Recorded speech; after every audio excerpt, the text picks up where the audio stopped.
माता स्वरूपं माता स्वरूपं देवी स्वरूपं देवी स्वरूपं प्रकृति स्वरूपं प्रकृति स्वरूपं प्रणम्यं प्रणम्यं प्रणम्यं प्रणम्यं। बोल माता आदि शक्ति जगजनी जगन्माते की। आज इन क्षणों पर यहाँ उपस्थित अपने समस्त शिष्यों, चेतनांशों, माँ के भक्तों एवं श्रद्धालुओं, जिज्ञासुओं एवं जो जिस भावना से इस स्थल पर उपस्थित हुए हैं उनकी भावना के अनुसार अपने हृदय में धारण करता हुआ माता आदि शक्ति जगजननी जगदम्बा का पूर्ण आशीर्वाद प्राप्त करता हुआ अपना पूर्ण आशीर्वाद आप समस्त लोगों को समर्पित करता हूँ।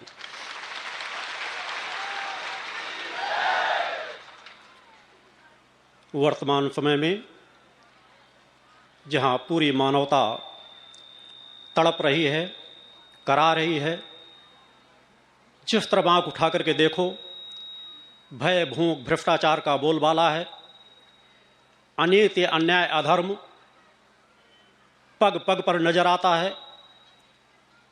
मगर इस विषम परिस्थिति से मुक्ति किस प्रकार पाई जा सकती है?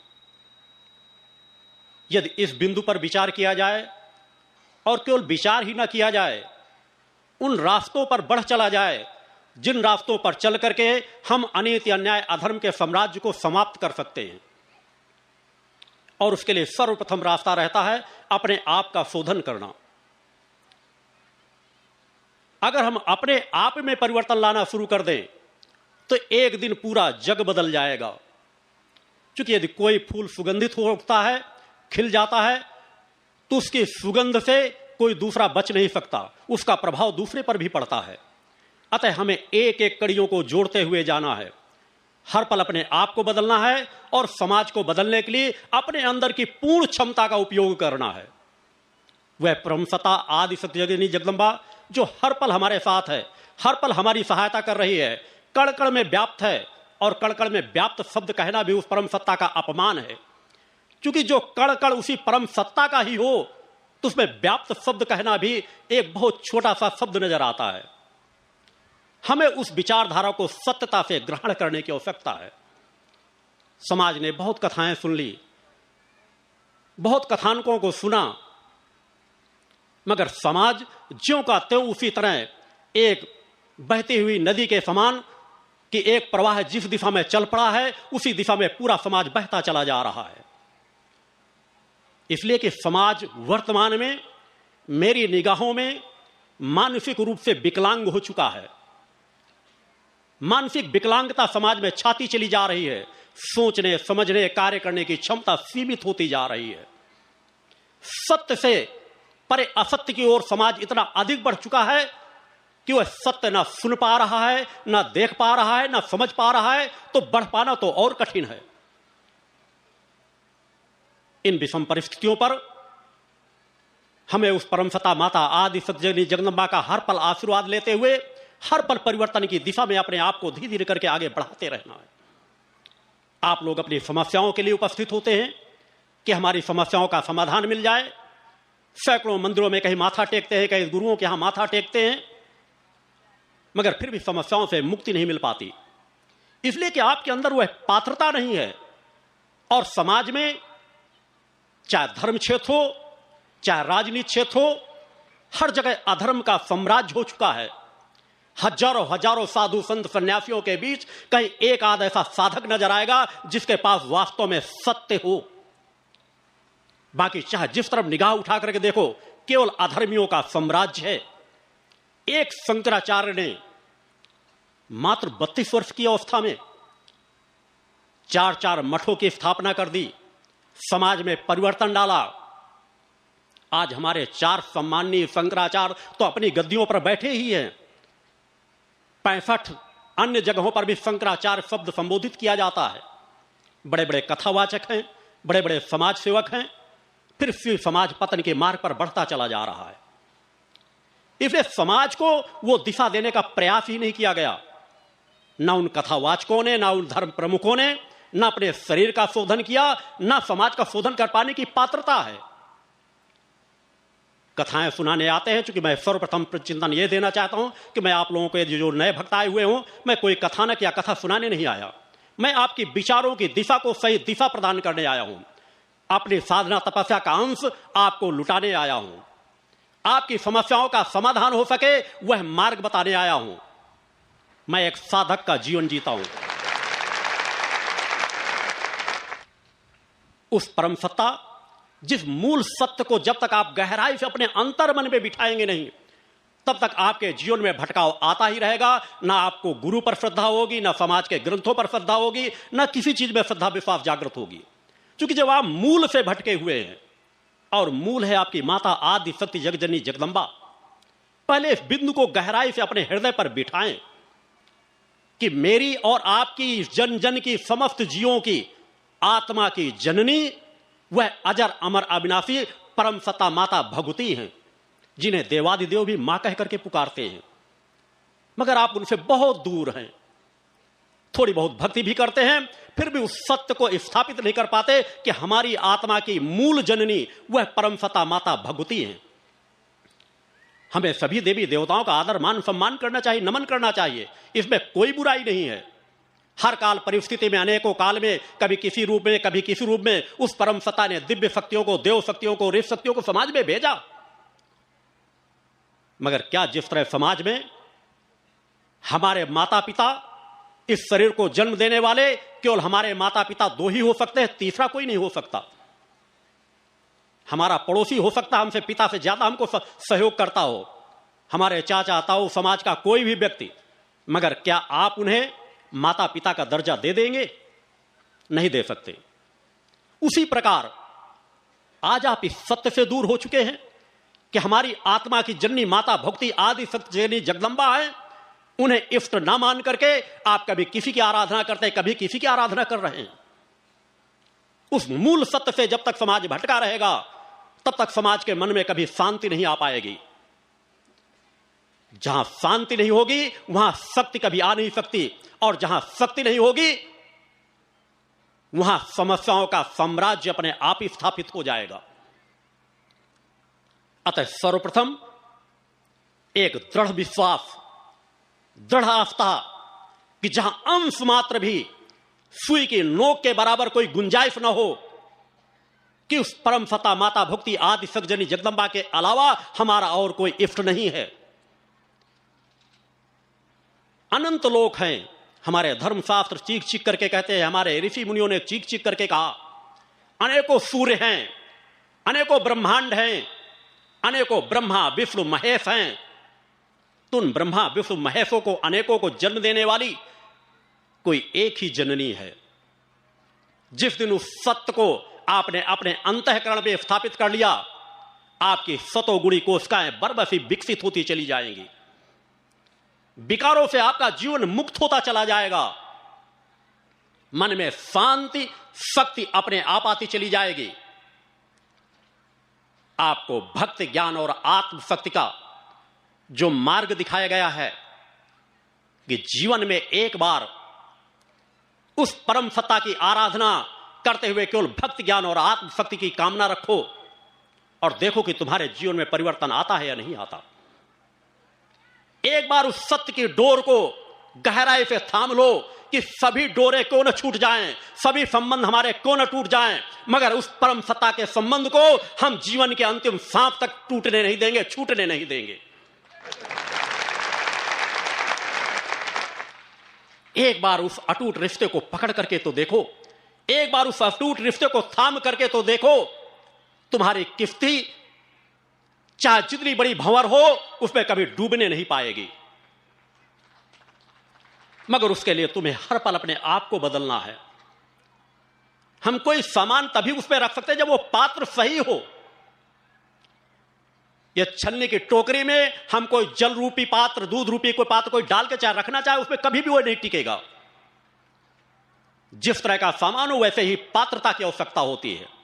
अगर हम अपनी आत्मा की जननी से संबंध स्थापित करना चाहते हैं तो हमें कुछ करने की जरूरत नहीं है, सिर्फ एक कार्य करना है कि हमारे आत्मा में जो आवरण पड़ गए हैं, विषय विकारों के, काम, क्रोध, लोभ, मोह के उन आवरणों को एक एक करके निकालते चले जाना है। और जिस दिन वो आवरण निकल गए, हमारा शरीर चेतना से परिपूर्ण हो जाएगा, शक्ति से परिपूर्ण हो जाएगा। उस परम सत्ता के संबंध को जोड़ने से हमें दुनिया कोई ताकत रोक नहीं पाएगी। उस सत्य को गहराई से समझने का प्रयास करो। हर साधु संत सन्यासी धर्मग्रंथ चीख चीख करके कहते हैं कि आत्मा अजर अमर अविनाशी है। तो उस अजर अमर अविनाशी तत्व की आत्मा की शक्तियां कितनी विराट होंगी, जिसे देवताओं के लिए कहा गया है कि देवताओं के लिए भी मानव शरीर पाना दुर्लभ है। वो दुर्लभ शब्द मात्र इसलिए कहा गया कि केवल एक ही मात्र मानव जीवन के पास, मानव समाज के पास वह कुंडलनी चेतना शक्ति है कि अगर कुंडलनी के सातों द्वारों को जो खोलने में सफल हो जाए, वह परम सत्ता के धाम से दूर नहीं रह सकता, वह सिद्धाश्रम से दूर नहीं रह सकता। सच्ची मुक्ति वहीं पर है। बाकी तो तुम पूजन करते हो एक सौदागर बन करके, व्यवसायी बन करके। लोग कहते हैं हम बहुत बड़े भक्त हैं, हम इस देवी देवता की आराधना करते हैं, मगर वह सब कुछ तुम्हारा व्यवसायिक होता है। तुम्हारी समस्याओं का समाधान हो जाए, तुम्हारे बच्चे अच्छे पदों पर चले जाएं, तुम भ्रष्टाचार करते रहो, पकड़े मत जाओ, तुम्हारे बड़े बड़े महल बन जाएं, तुम्हारी बीमारी ठीक हो जाए, केवल एक सौदागर बन करके उस परम सत्ता की या अन्य देवी देवताओं की आराधना करते हो। कभी तुमने पुत्र बन के आराधना की? कभी तुमने भक्त बन के आराधना की? ना पुत्र कोई कामना करता है, बस प्रेम चाहता उस परम सत्ता का, प्रेम चाहता अपने माता पिता का, और ना भक्त कभी कोई कामना करता है। भक्त तो अपने अस्तित्व को मिटा देना चाहता अपने इष्ट के चरणों में, अपनी परम सत्ता के चरणों में। वैसे भक्ति अपने अंदर प्रवाहित करके तो देखो।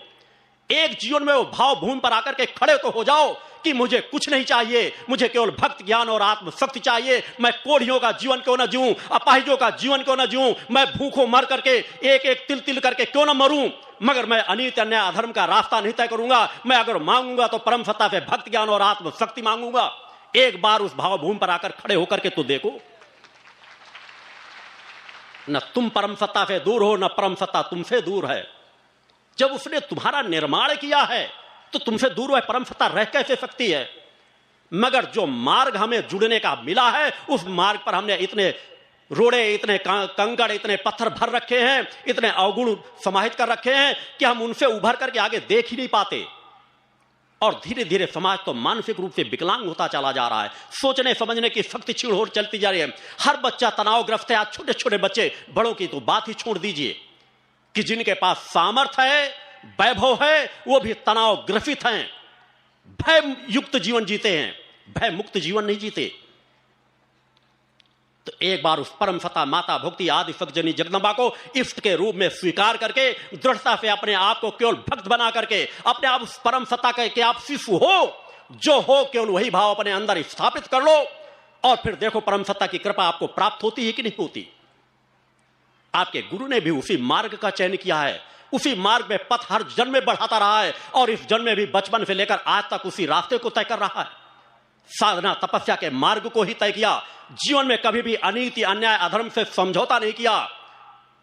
आपको साधक बनाता हूं तो स्वतः बचपन से, जब से मैंने होश संभाला, पूरा जीवन साधनात्मक जीता हूं। जब अपने लिए साधना करता था तब भी 17-17, 18-18 घंटे मेरा साधनात्मक जीवन रहता था, और अब आज जब समाज के लिए साधना करता हूं तब भी मेरी उसी तरह 17-17, 18-18 घंटे साधनात्मक जीवन रहता है। मेरे साथ रहने वाले शिष्य नजदीक रह रहे हैं, जो 2500 साल पे मेरे साथ रह रहे हैं, मेरा सानिध्य प्राप्त किए हुए हैं, कि मात्र 10 वर्ष तो मेरे ऐसे गुजरे जहां मैं 2 घंटे से 2.5 घंटे से ज्यादा कभी विश्राम मिलता ही नहीं था। मगर अब मैंने उसको थोड़ा सा बढ़ाकर मात्र 3 से 3.5 घंटे विश्राम का समय अपने लिए जोड़ा है। बाकी अधिकांश समय समाज सेवा के कार्य या केवल ध्यान साधना तपस्यात्मक जीवन के कार्य चलते रहते हैं। मैं समाज का एक भी पल ऋण रूप में नहीं लेता। अगर कोई भक्त अपने दरवाजे से चलकर इस स्थान तक भी आता है तो इस स्थान पे कभी खाली नहीं जा सकता। उसके लिए मैं स्वतः साधना में रत रहता हूं। सागर में शिविर था, यहां भी शिविर के एक दिन पहले आकर के मैं इसलिए नहीं आता कि मैं किसी उद्योगपतियों से मिलूंगा, जाके किसी के दरवाजे में जाऊंगा कि आप मेरे लिए सहयोग कर दो, मेरा ऐसा काम होने जा रहा, वहां सहयोग कर दो। मैं यहां पर भी आकर एकांत कमरे में सतत साधनारत रहता हूं कि कम से कम जो इस स्थान में मेरे लिए थोड़ा सा समय देकर के मेरे विचारों को सुनने आते हैं तो वह उनका समय नष्ट न होने पाए, एक पल उनका बेकार न जाए, उनकी भावनाओं का कभी अनादर न होने पाए, उन्हें की भावनाओं के अनुसार, उनकी पात्रता के अनुसार वो कम से कम मेरी ऊर्जा तरंगों को प्राप्त कर सके। पहले से आकर के भी यहां शायद 2-4 कार्यकर्ता भक्ति मेरे नजदीक जाकर मुझसे मिल पाते हैं। आप सभी लोगों को ज्ञात है कि मैं साल में 2 या 3 शिविरों से ज्यादा कभी समाज में समय देता नहीं, और मेरी यह यात्रा आज 2500 वर्षों से उसी तरह चल रही है। एक बार दृढ़ता तो जिस तरह आपका गुरु जीवन जीता है, उस सत्य को ग्रहण किया है, उसी तरह सिर्फ आपका गुरु आपसे चाहता है कि आप मेरे चेतना अंश हो। आपके गुरु ने अपने जीवन की एक एक पल की साधना शिष्यों के कल्याण के लिए समर्पित की है, उसी तरह आपको भी अपने एक एक पल का सदुपयोग करना है। अपने जीवन की सामर्थ्य को 2 क्षेत्रों में बांट देना है, आत्म कल्याण और जन कल्याण की दिशा में। हमें एक न एक दिन समाज को बदलना ही है, और यह समाज एक न एक दिन बदलेगा निश्चित रूप से। आने की जय। यह यात्रा किसी गर्व और घमंड से नहीं चल रही। हो सकता है समाज में नए भक्त मिलते हैं, उनके अंदर भ्रम की बात आ जाना कोई बड़ी बात नहीं है। जिस तरह वे सभी धर्माचार्यों को देखते हैं, धर्म गुरुओं को देखते हैं, उसी तरह उनके विचार किसी दूसरे के प्रति भी बन सकते हैं, मेरे प्रति भी बन सकते हैं। उस भाव से वो कभी कुछ शब्दों का उपयोग भी कर सकते हैं, मगर उन्हें उस सच्चाई का ज्ञान उससे करा देना है कि अगर मैं समाज के बीच आया हूं, समाज के बीच आता हूं, अपनी बात दृढ़ता के साथ कहता हूं, तो मैंने विश्व अध्यात्म जगत को चुनौती शब्द इसीलिए रखी थी कि केवल हिंदू धर्म ही नहीं, इस भूतल पे जितने भी धर्म हैं और उन धर्म को जितने भी धर्म प्रमुख हैं, उन्हें मैंने इसीलिए धर्म युद्ध की घोषणा करने के पहले, वह दिल्ली का शंखनाद करने के पहले, मैंने विश्व अध्यात्म जगत को अपने साधनात्मक तब्बल की चुनौती दी थी कि मैं एक किसान परिवार में मेरा जन्म हुआ है, सामान्य सा जीवन जीता हूं, सामान्य सा आहार लेता हूं, मगर मैंने विश्व अध्यात्म जगत को चुनौती दी थी, चुनौती देता हूं, और जीवन के अंतिम सांस तक वो चुनौती कायम रहेगी कि अगर विश्व अध्यात्म जगत में किसी के पास साधनात्मक तब्बल की क्षमता है तो मेरे साधनात्मक तब्बल का सामना करे। बोलो तो भगवान की जय। अनेकों प्रकार की सत्य की जानकारी लेने की विज्ञान में सामर्थ्य है कि कौन सत्य बोल रहा है, कौन झूठ बोल रहा है, कौन सही बोल रहा है, किसकी ध्यान की गहराई में जाने की क्षमता है, इसका विज्ञान कसौटी पे कस सकता है। मगर अगर आप सीधे सीधे आप ये कहते हैं कि गुरुदेव जी आपको चुनौती देते हैं, तो उनको बुरा लगता है। क्योंकि अंधे को अंधा कह देना थोड़ा सा बुरा लगता है, उसे सूरदास कह देना ज्यादा अच्छा लगता है। तो आप भी थोड़ा सा परिवर्तन कर लो, उनसे कहा करो हमारा भगवती मानव कल्याण संगठन की हमारी यह मांग है, चाहता है कि एक बार सत्य का परीक्षण हो, आप भी महान हो, एक बार सत्य का परीक्षण हो जाए। यह पूरा समाज जो पतन के मार्ग में जा रहा है, आप पूरी क्षमता लगा रहे हो, अन्य संस्था अपनी पूरी क्षमता लगा रही है, तो पतन के मार्ग पर समाज फिर भी क्यों बढ़ता चला जा रहा है? तो क्यों ना सब लोग मिलकर के एक बार ऐसा सत्य का परीक्षण करा लें कि किसके पास साधनात्मक क्षमता है, किसके पास साधनात्मक क्षमता नहीं है। सभी अपने आप को कहते हैं हम सिद्ध हैं, सभी अपने आप को कहते हैं हमारी पूर्ण कुंडली चेतना जागृत है, सभी अपने आप को कहते हैं हम ध्यान और समाधि पर चले जाते हैं। उसका निराकरण आज विज्ञान के पास उतनी क्षमताएं हैं कि उसका निराकरण हो सकता है। तो इस आवाज को भी आपको जन जन तक पहुंचाते रहना है, क्योंकि एक दिन वह ला करके खड़ा करना है कि आज जो धर्म का चोला पहने हुए, शेर की खाल पहने हुए सियार समाज में बैठे हैं, उनका पर्दाफाश भी करना है। भगवान की जय। क्योंकि जिस धर्म क्षेत्र पर मैं स्वतः बैठा हूं, सबसे पहले उस धर्म क्षेत्र की क्या कमियां हैं इसका ज्ञान मुझे है कि हजारों हजारों साधु संत सन्यासिकों कथावाचकों के बीच शायद एक आदमी कुछ ध्यान की क्षमताएं हों, मगर किसी के भी इस भूतल में वर्तमान में एक भी ऐसा सिद्ध साधक नहीं जिसके पूर्ण कुंडली चेतना जागृत हो। और अगर मेरे द्वारा कहा जाता है कि मैंने अपनी पूर्ण कुंडली चेतना उस परम सत्ता की कृपा से जागृत किया है, तो मैं हर परीक्षण से गुजारने के लिए अपने शरीर को तत्पर हूं। एक आयोजन हो और भक्ति मानव कल्याण संगठन प्रयास करता रहेगा, और एक न एक दिन वह आयोजन जरूर करेगा जहां उन शक्तियों को आना ही होगा। अगर नहीं आएंगे तो उनका निराकरण समाज निर्णय स्वतः कर लेगा। हमें हर पल सत्यता की ओर बढ़ते रहना है। अनीति, अन्याय, अधर्म से कभी समझौता नहीं करना। उस परम सत्ता को एक शिष्य के रूप में, उस परम सत्ता की आराधना करना है। माता भक्ति के अनंत स्वरूप हैं, असंख्य रूप हैं। मां किसी रूप को धारण कर सकती है, मगर इस कलिकाल में जहां समाज किसी न किसी समस्याओं से ग्रसित है, हमें यदि माता भक्ति के महिषमर्दिनी स्वरूप की आराधना की जाए तो जहां आपकी समस्या, जहां आपकी भक्ति भी आपको प्राप्त हो, आपकी जीवन की समस्याओं का भी समाधान हो। इसलिए आपको माता महिषमर्दिनी के स्वरूप की आराधना का मार्ग बतलाया गया है। और आने वाले समय में भविष्य में उस सिद्धाश्रम धाम में, जहां पर मैं हर पल साधना रत हूं, कि वहां के एक एक कण को चैतन्य करने का सतत प्रयास कर रहा हूं, माता भक्ति के उस मूल स्वरूप की भी भविष्य में एक न एक दिन स्थापना की जाएगी, जिसके लिए मैं सतत साधना रत रह के आह्वान करता रहता हूं।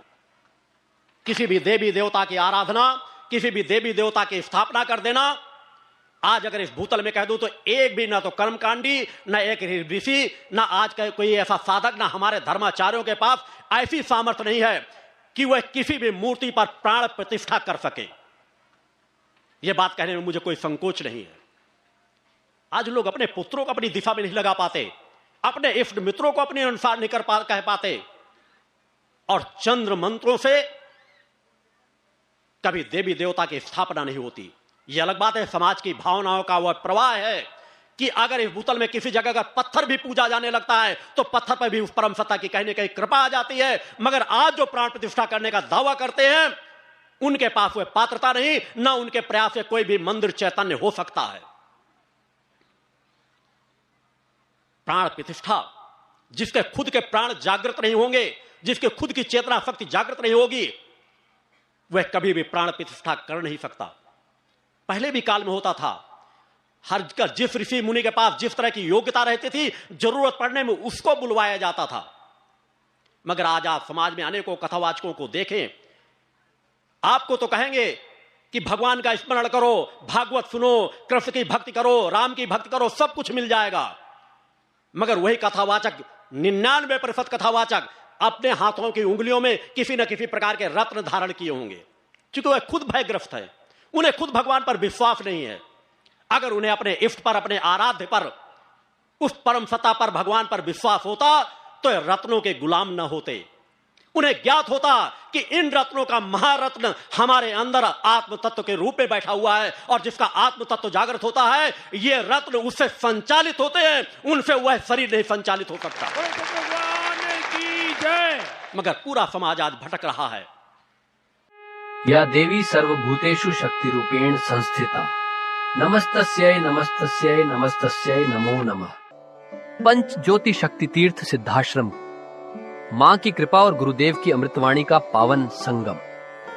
एक ऐसी पवित्र भूमि जहां मां भगवती की ज्योति हर दिल को रोशन करती है, जहां परमहंस योगीराज श्री शक्तिपुत्र जी महाराज के चरणों में बैठकर हर मन की पुकार सुनी जाती है। पंच ज्योति शक्ति तीर्थ सिद्धाश्रम, जहां हर कदम पर साधना, हर सांस में भक्ति और हर पल में जन कल्याण की सुगंध बिखरती है। आओ इस अलौकिक यात्रा में शामिल हो और देखो कैसे एक आश्रम ने करोड़ों जीवन को बदला। युगवंदनीय धर्म सम्राट, युग चेतना पुरुष सद्गुरुदेव परमहंस योगीराज श्री शक्तिपुत्र जी महाराज के पावन चरणों में कोटि कोटि नमन, वंदन और प्रणाम।